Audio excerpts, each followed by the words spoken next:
धम्मपद बालवग्गो।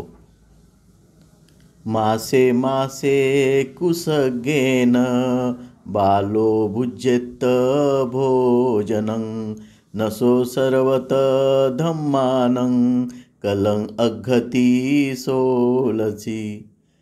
मूर्ख मनुष्य जरी महिन्याच्या महिन्याला कुशाग्रावर मावेल एवढेच भोजन करील तरी त्याला धर्मज्ञानी माणसाच्या 16व्या कलेची देखील पात्रता येणार नाही।